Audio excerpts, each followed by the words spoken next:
최근 본문의 말씀을 통해서 또 하나님이 주시는 생명의 말씀 함께 나누도록 하겠습니다. 여러분들이 마음문을 활짝 열으시고 또 하늘문이 열려지고 또 하나님이 주시는 생명의 말씀, 또 믿음의 말씀이 저희들 마음 가운데 이렇게 가득 채워져서 또 어렵지만 또 집으로 잘 돌아가는 그런 시간들이 좀 되셨으면 좋겠습니다. 오늘부터는요, 예수님의 성탄과 관련한 하나님의 말씀을 좀 함께 나누도록 하겠습니다. 먼저 한번 생각을 좀 해보시죠. 특별히 우리 여자분들 한번 생각을 해보십시오. 내가 처음에 임신했을 때, 아기를 가졌을 때 여자들은 어떤 느낌이 있으셨나요? 이게 좀 오래전 일이라서 기억이 안 날 수도 있는데, 제가 생각할 때는요, 여자들만이 느낄 수 있는, 남자들은 잘 모르고 여자들만이 느낄 수 있는 어떤 고유의 어떤 그런 느낌이 있지 않을까 생각을 합니다.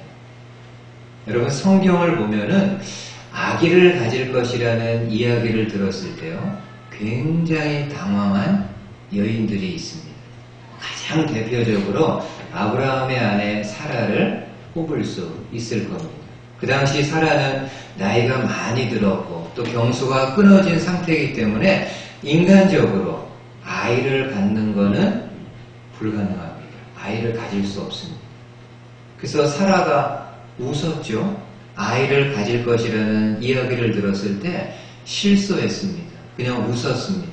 그럼에도 하나님은 사라가 아기를 가질 것이고 그 아기의 이름까지 알려주셨는데 이삭이라는 이름입니다.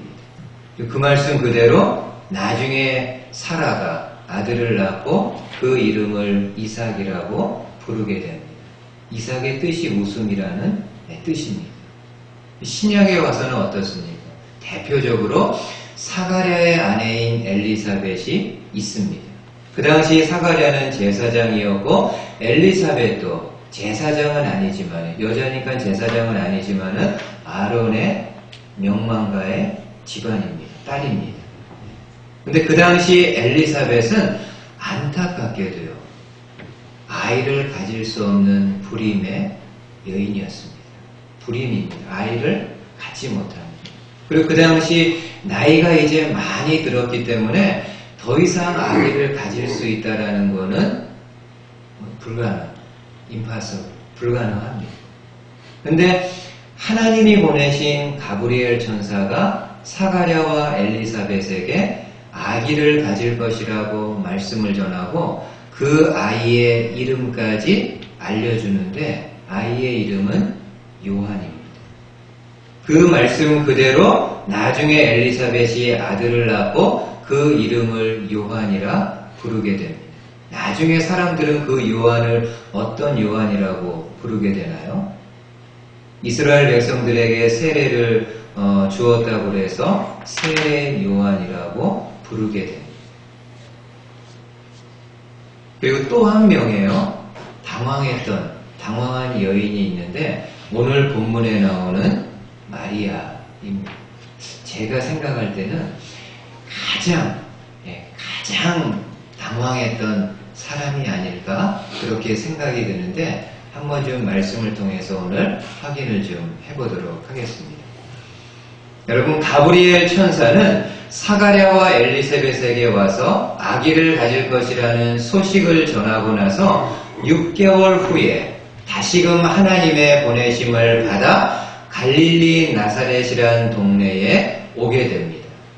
당시 나사렛 동네에는 다윗의 자손인 요셉이 있고 요셉과 약혼한 마리아가 있습니다. 가브리엘 천사는 먼저 마리아에게 와가지고 평안의 인사를 전하면서 주님이 너와 함께 하신다라고 이야기합니다. 마리아가 그 이야기를 듣거든요. 이게 무슨 일인가? 이게 무슨 상황인가? 어리둥절해 하고 있을 때 가브리엘이 아주 놀라운 소식을 전하게 됩니다. 한번 보십시오. 미리아마 올라왔던 것 30절 한번 보십시오. 천사가 이르되 마리아여 무서워하지 말라. 네가 하나님께 은혜를 입었느니라. 보라 내가 잉태하여 아들을 낳으리니 그 이름을 예수라 하라. 천사가 이르되 마리아여 무서워하지 말라. 네가 하나님께 은혜를 입었느니라. 보라 내가 잉태하여 아들을 낳으리니 그 이름을 예수라 하라. 지금 가브리엘 천사는 처녀인 마리아에게요, 결혼은 하지 않고 약혼한 상태에 있는 마리아에게 뭐라고 말씀을 전합니까? 네가 아기를 잉태할 것이고 그 아기의 이름은 예수라 하라고 말씀합니다. 그러면서 그 다음 나중에 말씀을 보게 되면은 마리아가 낳을 아기 예수는 누구라고 이야기하는가 하면은 지극히 높으신 이의 아들이라고 말씀합니다. 여러분, 지극히 높으신 이는 누구를 가리킬까요? 하나님을 이야기합니다. 그러니까 하나님의 아들이 너를 통해서 태어날 것이라는 이야기입니다. 다시 말해서 하나님이 구약의 말씀을 통해서 약속하신 메시아 그리스도가 너를 통해 이 땅에 태어날 것을 말씀하고 있습니다. 여러분, 마리아가 이 소식을 들었을 때요, 얼마나 당황이 됐을까요? 본인이 지금 처녀인데 아기를 임신한다? 있을 수 없는 일인데. 그리고 내가 낳을 아들이 그냥 아들도 아니고 하나님의 아들이라? 참 마리아가 당황할 수밖에 없는 상황입니다. 그리고 지금 마리아의 상황은 좀 전에 이야기한 사라와 엘리사벳과는 근본적으로 경우가 다릅니다. 여러분, 사라와 엘리사벳은 어떤 여인들입니까? 그래도요, 결혼한 여인들입니다. 근데 지금 마리아는 결혼하지 않은 상태이기 때문에 요셉과 동침할 수도 없습니다. 요셉과 동침하지 않는데 어떻게 아이를 임신할 수 있습니까? 도저히 마리아 입장에서는 상상할 수 없는 내용입니다. 그때 가브리엘이 한 번 더 이야기합니다. 35절 한번 보십시오. 천사가 대답하여 이르되 성령이 내게 임하시고 지극히 높으신 이의 능력이 너를 덮으시리니 이러므로 나실 바 거룩한 이는 하나님의 아들이라 일컬어지리라. 지금 가브리엘은 마리아에게 처녀인 내가 임신할 수 있는 것은 내 스스로 자연적으로 임신되어지는 것이 아니라 하나님이 하시는 일이라고 말씀하면서 성령이 내게 임하시고 하나님의 능력이 너를 덮으시리니 하나님의 능력으로 내가 잉태할 것이라고 말씀합니다.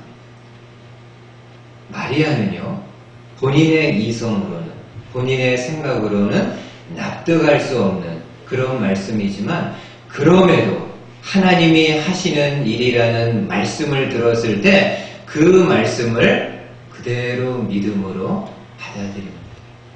주의 뜻이 이루어지기를 원한다고 하면서 그 하나님의 말씀을 그대로 마리아가 받아들이게 됩니다. 여러분, 저는 개인적으로 이 말씀이요, 지금 나는 이 말씀을 보면서 이런 생각이 들었습니다. 하나님이 왜 마리아를 택하셨을까? 하나님이 하나님의 아들을 이 땅에 보내는 일에 있어서 많은 이스라엘 여인들이 있었을 텐데 왜 유독 마리아를 택하셨을까? 물론 기본적으로요, 이 마리아가 그녀가 가지고 있는 배경 이런 거를 다 떠나가지고 기본적으로 그 마음속에 하나님을 향한 믿음이 있고 하나님을 경외하고 하나님을 사랑하는 마음이 충만히 있었을 것입니다. 근데 하나님 입장에서 생각해 보십시오. 솔직히 실제로요, 인간적으로 따져보면은 그 당시 마리아보다도요 훨씬 더 나은 여인들은 이스라엘에 차고 넘쳤을 겁니다. 배경도, 집안 배경도 좋고요. 부유하고, 그 다음에 사는 곳도 갈릴리 나사렛, 촌이 아닌 당시 수도였던 예루살렘에서 아주 명망가 집안에 많은 딸들이 있었을 겁니다. 그럼에도 왜 하나님은 마리아를 택하셨어요? 정확하게 알 수는 없지만은 하나님이 어떤 분이신가를 우리가 생각해 볼 때 약간의 힌트를 얻을 수 있습니다. 여러분, 하나님은 어떤 분이십니까? 많은 내용들이 있지만은요, 저와 여러분들이 믿고 있는 하나님은 약한 자를 들어서 강한 자를 부끄럽게 하시는 하나님이십니다. 매번은 아니지만은 그럼에도 하나님은 이 세상에서 비천한 사람, 약한 사람, 연약한 사람들을 들어서 당신의 히스토리, 당신의 역사를 이루어 가시는 하나님이십니다. 단적인 예로 예수님의 12제자들 생각해 보십시오. 예수님이 어떤 사람들을 당신의 12명의 제자들로 뽑았습니까? 그 당시에 탁월한 사람들, 부유한 사람들, 집안이 좋은 사람들, 그런 사람들인가요? 아니요. 여러분이 알고 있는 것처럼 12명 모두가 다 오디너리 피플, 그냥 보통 사람들입니다. 아니, 솔직히 말하면은 보통보다도요, 약간 좀 떨어지는 그런 사람들입니다. 그리고 12명 가운데는 심지어 사람들이 멸시하고 조롱하는 세리까지도 들어있습니다. 그럼에도 하나님은 이 12명을 들어서 하나님의 역사, 그리스도 예수의 복음을 전하는 일에 이 12명을 통해서 귀한 역사와 열매를 이루시게 됩니다. 아마 마리아도 이런 차원이지 않았을까. 마리아가 인간적으로는 별 볼 일 없고 많이 배우지 못하고 가난한 여인이었지만은 그 마음속에 하나님을 향한 중심이 있음을 보고 약한 마리아를 통해서 하나님의 역사를 드러내고자 하시는 그런 뜻이 아니셨을까. 그래서 이 말씀은요, 마리아의 이 모습은 저와 여러분들에게도 소망이 되고 저와 여러분들에게도 힘이 되는 말씀입니다. 아, 내가 믿고 있는 하나님, 꼭 능력 있는 사람, 부유한 사람, 힘 있는 사람만 쓰시는 분이 아니구나. 비천하고 연약하고 약하더라도 하나님이 사용하십니다. 나 같은 사람도, 그리고 여러분들 가운데에서도 이렇게 생각할 수 있습니다. 내가 가지고 있는 거 별반 없고, 내가 가지고 있는 능력 특별한 거 없고, 내가 할 수 있는 거 많지 않지만은 그럼에도 연약한 나를 하나님이 사용하실 수 있겠구나. 한 가지 조건. 하나님이 저와 여러분들 같은 사람 사용하실 수 있는데요. 한 가지 조건은요, 이 마음 중심에 하나님을 향한 믿음이 있어야 됩니다. 마리아처럼 하나님을 향한 충실한 믿음, 하나님을 경외하는 마음, 하나님을 사랑하는 마음이 있었기 때문에 그 하나님이 어떤 말씀을 주시던지 간에 이성적으로 이해가 되지 않는다 할지라도 받아들일 수 있는, 수용할 수 있는 믿음이 있을 때 하나님이 사용할 수 있는 도구가 될 수 있습니다. 바라기는 저와 여러분들이 좀 그런 믿음의 사람들 되었으면 좋겠습니다. 나를 통해서, 나 같은 사람을 통해서도 주님의 몸된 교회가 좀 더 건강해지고, 주님의 몸된 교회가 좀 더 견고해지고, 나 같은 사람으로 인해서라도 내 가정이 더 아름다워지고, 내가 숨기고 있는 주변의 모든 것들이 부족하지만 나를 통해서 그리스도의 향기가 충만하게 드러날 수 있는 그런 쓰임받을 수 있는 저와 여러분들 되실 수 있기를 주님의 말씀으로 축복을 드리겠습니다. 두 번째로 이제 마리아의 남편 요셉을 한번 생각해 보겠습니다. 요셉은 그 당시 어땠을까? 여러분 마태복음 1장에서는 요셉의 상황을 소개하고 있는데 이때도요 가브리엘 천사가 요셉을 찾아갑니다. 이게 참 가브리엘이 바쁩니다. 이리 갔다 저리 갔다 절로 굉장히 바쁩니다. 근데 원래 소식을 전하는 전령은요 바쁜 겁니다. 주인이 어디 가서 전하라 하면 뭐 동서남북 막 이렇게 가서 전해야 되는 천사이기 때문에 가브리엘은 원래 바쁜 사람입니다. 여러분 요셉이 마리아가 임신한 소식을 듣게 됩니다. 마리아가 당연히 자초지종을 이렇게 쭉 이야기하지 않았겠습니까? 오해할 수 있으니까.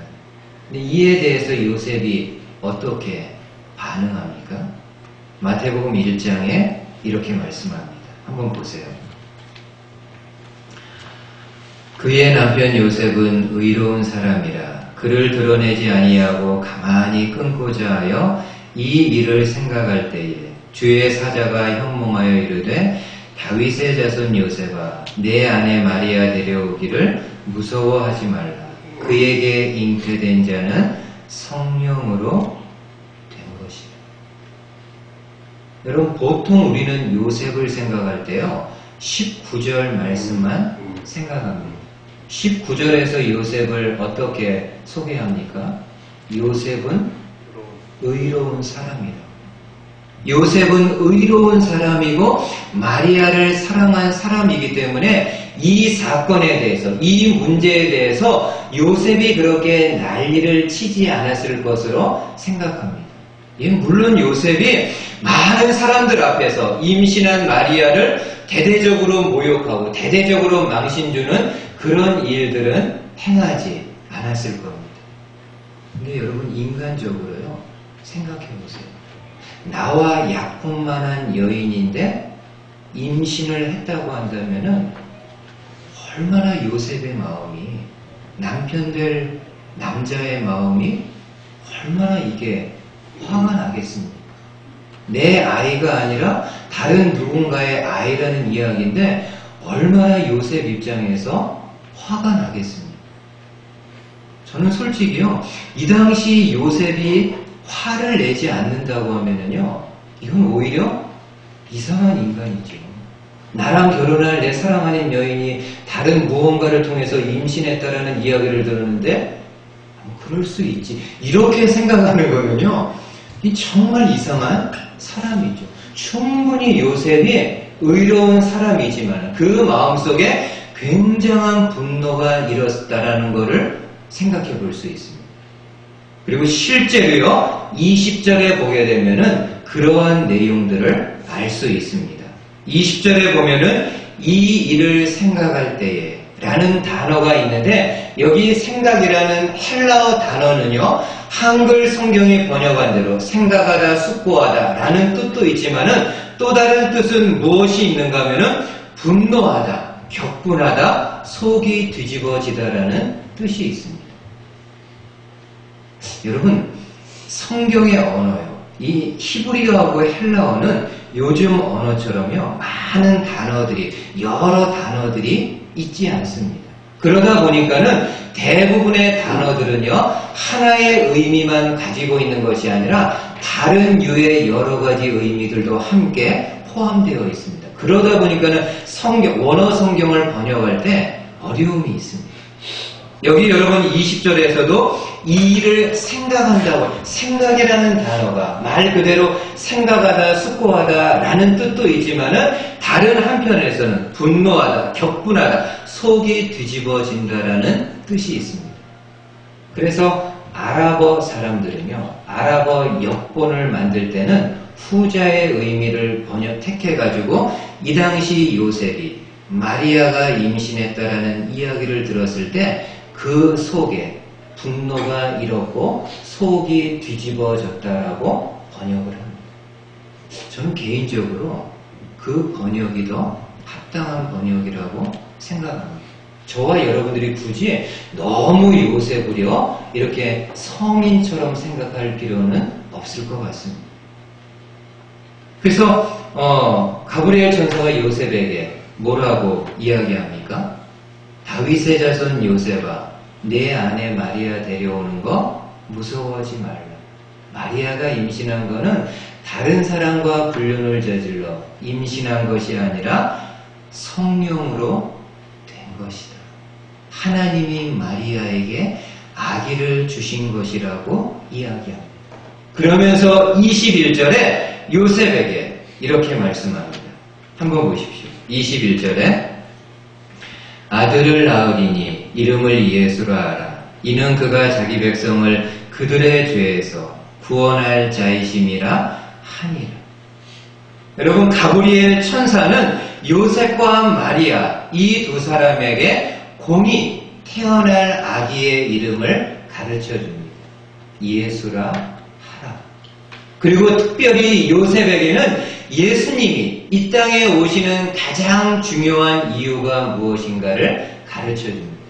예수님이 이 땅에 오시는 이유가 무엇입니까? 자기 백성을 그들의 죄에서 구원할 자. 자기 백성을 그들의 죄에서 구원하기 위해 하나님이 당신의 아들을 이 세상에 보내셨음을 말씀합니다. 여러분, 예수님이 이 땅에 오신 이유는 무엇입니까? 자기 백성, 저와 여러분들을 죄에서 구원하기 위하십니다. 근데 사람들은요, 그렇게 예수님을 생각하지 않습니다.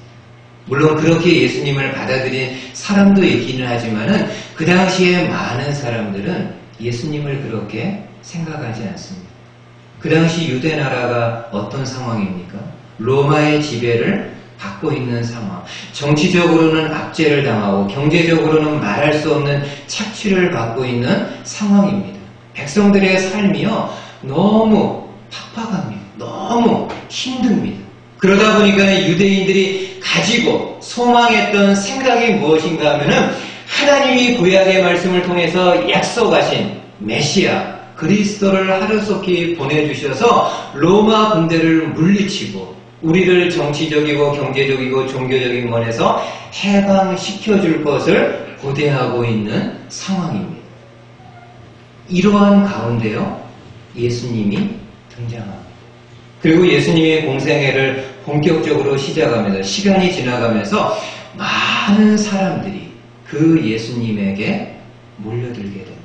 정말 예수님이 가는 곳마다 인산인해 수도 없이 많은 사람들이 몰려들게 됩니다. 여러분, 그런데 예수님이요, 그러한 군중들, 그러한 사람들의 모습을 이렇게 바라보고 그들의 마음도 잘 이렇게 읽으면서도요, 결코 하나님이 자신에게 주셨던 이 세상에 보낸 이유를 잊지 않습니다. 십자가의 길, 백성들의 죄를 사하기 위해서 십자가를 향해서 가는 길을 절대로 놓치지 않습니다. 단적인 예로요, 여러분, 누가복음 13장에 보면은 이런 이야기가 있습니다. 한 번은 어떤 사람들이 예수님에게 와서 빌라도 총독이 행한 악한 일을 고발합니다. 빌라도가 어떤 악한 일을 했는가 하면은 예루살렘 성전에서 희생제사를 드리는 갈릴리 사람들을 죽인 사건들입니다. 이 참 천인공노할 그런 일입니다. 지금 절기를 위해서 갈릴리에서 사람들이 예루살렘까지 왔는데 가장 신성한 장소에서 가장 신성한 제사를 드리고 있는데 로마 군인들이 들이닥쳐서 그냥 무차별적으로 사람들을 죽입니다. 이건 정말 있을 수 없는 그런 상황입니다. 그러니까 지금 상황으로 만약에 이해한다고 한다면요, 우리가 이렇게 주일에 예배하고 있는데 테러리스트들이 그냥 무단으로 들어와가지고 우리들을 향해서 총을 난사하는 그런 상황입니다. 그 당시 예루살렘 성전에서 로마 군대가 빌라도 총독의 명에 따라서 로마 군대가 성전에 들어가서 희생 제사를 드리고 있는 갈릴리 사람들을 무참히 살해하는 일을 행하게 됩니다. 그 사람들이 예수님에게 이 소식을 알리게 됩니다. 여러분, 사람들이 예수님에게 어떤 모습을 기대하고 있었을까요? 아마 이런 예수님의 반응 기대하지 않았을까요? 예수님이 이 소식을 들었을 때 본인의 옷을 막 찢으면서 하나님, 언제까지 우리가 참아야 됩니까? 이제는 더 이상 우리가 참을 수 없습니다. 하나님의 백성들을 향해서 이렇게 잔악무도한 행위를 하는 이러한 사람들, 저희가 더 이상 참을 수 없습니다. 그리고 사람들을 향해서 내 깃발 아래 다 모이십시오. 혹시 이런 거를 사람들이 기대하지 않았을까요? 충분히 그렇게 선동할 수 있는 상황입니다. 네, 여러분, 예수님이요, 그 모인 사람들을 향해서 이렇게 말씀합니다. 마지막으로 한번 보세요. 누가복음 13장에 대답하여 이르시되 너희는 이 갈릴리 사람들이 이같이 해 받음으로 다른 모든 갈릴리 사람보다 죄가 더 있는 줄 아느냐? 3절이요. 너희에게 이르노니 아니라 너희도 만일 회개하지 아니하면 다 이와 같이 망하리라. 너희도 만일 회개하지 아니하면 다 이와 같이 죽는다. 지금 예수님은요, 사람들로부터 놀라운 소식을 들었는데도 불구하고, 굉장히 충격적인 이야기를 들었는데도 불구하고 그 사람들을 이렇게 정치적으로 선동하지 않습니다. 하나님이 본인에게 주셨던 사명을요, 끝까지 견지합니다. 여러분들도 회개하지 않으면, 여러분이 가지고 있는 죄에 대해서 회개하지 않으면은 다 죽습니다. 이처럼 예수님은요, 당신이 이 땅에 오신 이유가 무엇인가를 분명하게 알고 끝까지 그 십자가의 길을 가시게 됩니다. 여러분 생각해 보세요. 저희가 지금 성탄절을 준비하고 있잖아요. 성탄절에 안 믿는 사람들은 어떻게 합니까? 많이 쇼핑하고 많이 선물 사서 가족들이나 좋은 사람들하고 나눕니다. 충분히 그렇게 할 수 있어요. 믿는 저희들도 그렇게 합니다. 근데 그게 정말 크리스마스의 다인가요? 아니요. 안 믿는 사람들은 그렇게 한다 할지라도요, 저와 여러분들은 성탄절을 그런 마음으로 맞이하시면 안 됩니다. 예수님이 성탄, 태어나신 이유가 무엇입니까? 자기 백성을 죄에서 구원하기 위하십니다. 그렇다고 한다면은 믿는 저와 여러분들은 성탄을 맞이할 때 가장 중요한 마음, 가장 기본적인 마음의 자세, 삶의 자세는요, 내 죄를요, 다른 어느 때보다도 많이 돌아보는 겁니다. 많이 하나님 앞에 회개하는 시간을 가지면서 나의 죄를 위해 오신 예수 그리스도를 맞이하는 것이 성탄의 가장 중요한 의미입니다. 바라기는 저와 여러분들 그렇게 하셨으면 좋겠어요. 그냥 안 믿는 사람들 그런 분위기라든지 주변에 그런 거는 그냥 기본적으로 이렇게 하더라도 믿는 저와 여러분들의 마음에는 예수님이 왜 오셨는지, 하나님이신 예수님이 왜 오셔서 십자가의 길을 가실 수밖에 없었는지를 다른 어느 때보다 많이 묵상하고 많이 생각하고 회개하는 마음으로 주 예수 그리스도를 함께 맞이할 수 있는 저와 여러분들 되실 수 있기를 주님의 말씀으로 권면을 드리겠습니다. 아멘.